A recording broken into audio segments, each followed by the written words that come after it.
So how are you guys doing today? So let's talk about this guy. This is a mag release for a Longshot. There are many like it, but this one is mine. And I designed it, put it together, and I had designed another one. I don't know if I have an example. I had designed one like this before and had installed it. Wasn't really happy with the design and just kind of put it to the back burners, but finally made this guy here and said, hey, let's put this into my long shots. So I have, I think, 4 or 5 loner long shots. I had made these a long time ago to do a small Nerf war with some relatives, some brother-in-laws, and we came up, we, rented out the local gym and just had a blast with them. So I've always kept these as loaners for, people who want to come up, and these are very underpowered. I believe this has a K18 in it. I think one has a K26. Locks are all gone. Still has stock everything in here. It's just the plunger tube, spring, and obviously this pump that are basically all the modifications to these long shots. But now that short darts are pretty much becoming standard, and I don't generally keep long darts on hand, which is what these use. So I said, well, what would it take to possibly upgrade this to receive short darts and still fire relatively easily? So, I tried loading in the short dart magazine and adapter, and of course the darts barely went right out of the plunger or right out of the barrel. It was terrible performance. You can't even use it as a loaner. So I went on a 3-day thinking journey to try and see, could I come up with something, since I had one of the blasters open, to make this usable as a loaner and still work with short darts. So that's why this piece, although it should have been a 2-second job to put in, took me about 3 days to finally close up the blaster and found something pretty interesting on the journey. So the easiest barrel material to use is, I think we are all familiar, is brass. And this is specifically 17/32 brass, which is used all over our hobby and everyone knows about it. Everyone also knows about nesting all of the different sizes of brass. 1/2 inch to 17/32, 17/32 into 9/16, I think 9/16, so on and so forth. And, that has been kind of the staple for the hobby for a while. In another one of my projects, I had gotten from McMaster's different sizes of acrylic tube. I wanted to test some out. And either I don't know that I got it on purpose, but I decided to pop it into my cart, was this piece. Now this is 1/2 inch clear acrylic tube. And the fun part, or the fun surprise that I found with this 1/2 inch acrylic tube, is it seats into 17/32 brass. I refound this piece randomly searching through my box of stuff, and I said, what are the odds that this nests and is airtight? And for the most part, this is pretty airtight. Now, it's not exact, depending on which part of this plastic tube you use. I already have cut certain lengths. This used to be a foot of 1/2 inch.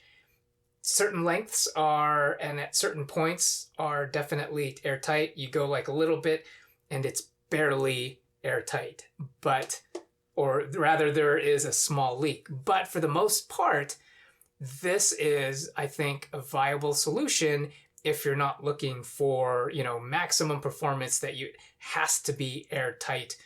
You could probably do something with O-rings or something like that to carve in a little bit out of here, as this is fairly thick wall. But for purposes of a loner blaster, this was actually perfect, and I'll show you why. These guys. So these are prints I found on Thingiverse. There will be a link in the description, but these allow you to basically space out a 17/32 brass tube barrel into a Longshot, and then these, you can see here, will fit onto your brass tube. Now, these first ones I printed were actually pretty tough to move onto the barrel, and I thought, oh great, it's a friction fit. I printed more and not so much. So I tried messing with them to change the inner diameter of these, but kind of works, kind of didn't. Obviously it's going to depend on your printer, your settings, and everything like that. So for the most part, you'll probably have to glue these on, which kind of sucks in that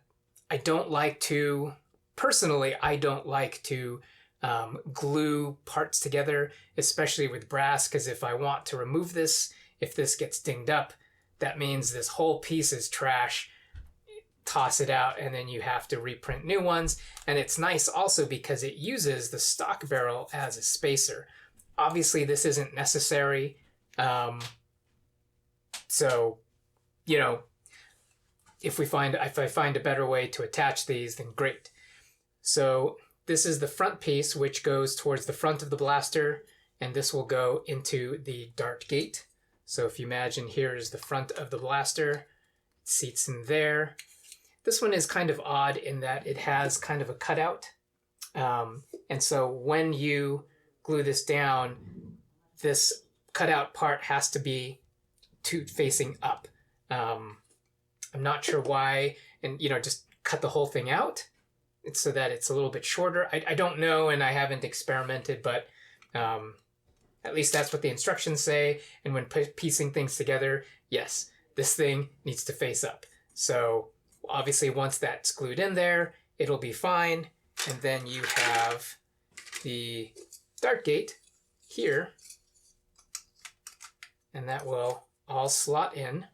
And so you can see here you have the barrel.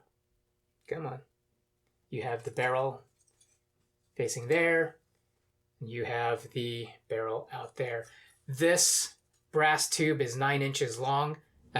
It seemed to work great. And then you just have to make sure that this brass tube is basically in line with this wall here, that it doesn't go past it, so it doesn't, move forward. You just try to get a little bit more out, so it doesn't push past. But these spacers do a good job of, kind of keeping the length. And then obviously you have this length here, which kind of keeps everything together. So this was the barrel. And I found, great, what next? Well, when I found this scenario, because at first I was going to use 1/2-inch brass, but I said there has to be a better way, especially because the travel on the prime is obviously for a full-length dart. But cool enough with this slots directly into the regular plunger tube and basically becomes a pusher. So because of this, and you can see here it extends past, this actually, when you prime it all the way back, allows enough room for a half dart, pushes it into the brass barrel, and because it is a half inch, it can basically seal up. And it is thick enough so that the dart won't eat the dart like it would with 1/2-inch brass, since it's so thin and can just cut right into it and chew it up. This works really well as a pusher, and then will connect up. And now you have a full system using basically stock internals. The only thing is that small length of 1/2-inch plastic, 9-inch barrel, brass barrel, and these two printed parts, and this is cut. This was, and you know, as I was piecing it all together, it sounded like this would work great for a loner blaster. And I do have one completed already. So this is the blaster itself with the new mag release, I must say.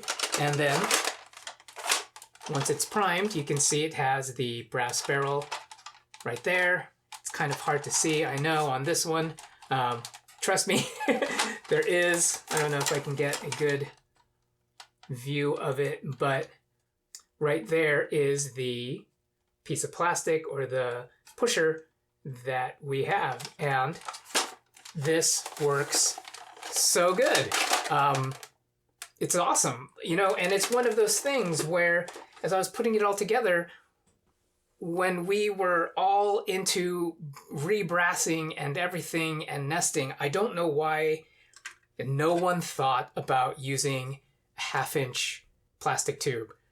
And maybe someone did, and maybe we just didn't pay attention to them and left them out. I don't know.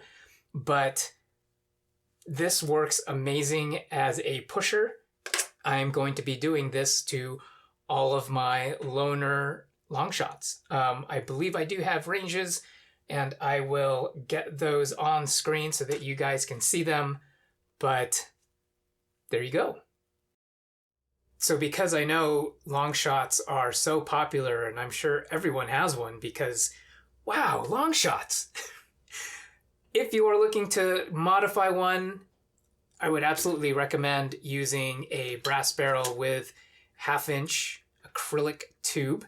Obviously, if you're trying to get like the highest performance possible, then yes, go full brass breech and you know, all the other stuff, all metal, etc., so on. But this will absolutely work great for just a simple setup. Like I said, I will put links to these spacers that I found on Thingiverse. I'll also put a link to this tube that you can buy at McMaster's, and I think everyone has their own supplier for brass wherever they are locally, etc., so on. But it was a really cool discovery to find 1/2-inch tubing that works well and can be that pusher for 1/2-inch darts or 1/2-length darts. But if you guys have any comments, any questions, please put them in, you know, down below. Let me know what you think of these videos. Like and subscribe and all that other stuff. But there you go. I hope you guys enjoy the videos, and we will see you later. See you so long, guys. 4 darts.